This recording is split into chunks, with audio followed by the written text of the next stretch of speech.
In 1995, Pearl Jam decided to do a tour and try to play venues that weren't sponsored by Ticketmaster.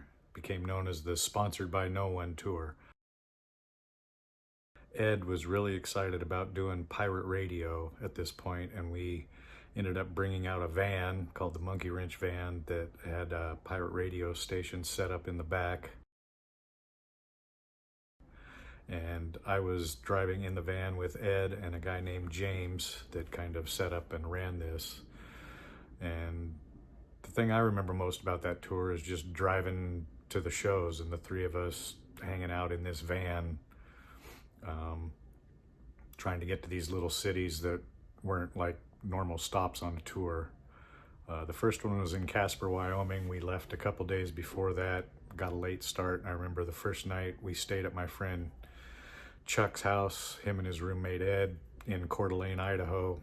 Showed up about 11:30 and knocked on the door and crashed on their floor. Got up the next day and we ended up making it all the way to Ranchester, Wyoming, where we stayed at this little hotel, and ended up going to this place called the Silver Spur Bar. And it's one of my fondest memories because it was a time that we went inside and we were playing pool with some bikers and nobody knew who Ed was. He was just another guy.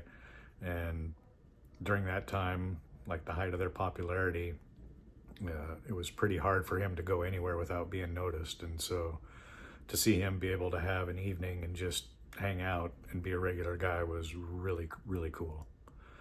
And then just the rest of the tour, you know, things happened. We got to Park City, that got rained out. We ended up going to Red Rocks, played 2 shows there that were really cool. And by the time we got there, Ed had realized that driving in a van, he was getting really tired and felt kind of isolated from the rest of the band. And so once we got to Denver, he got out of the van and flew with the band, and James and I drove on to Sacramento and then San Francisco, where unfortunately Ed got food poisoning, got sick, had to leave the stage after about 7 songs, and luckily for us, Neil was there and came out and ended up playing with the band. But after that, the rest of the shows on that run were canceled. Everybody just went home and rested, and then we picked back up and finished the 2 Summerfest shows in Milwaukee, and then played Soldier Field in Chicago.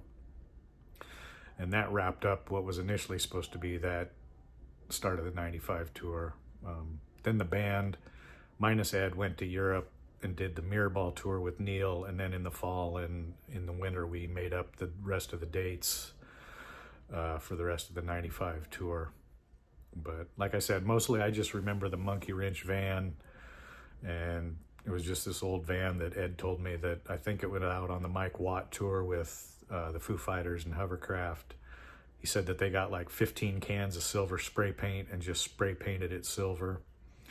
And then after that run, we used it on the Pearl Jam tour in 95.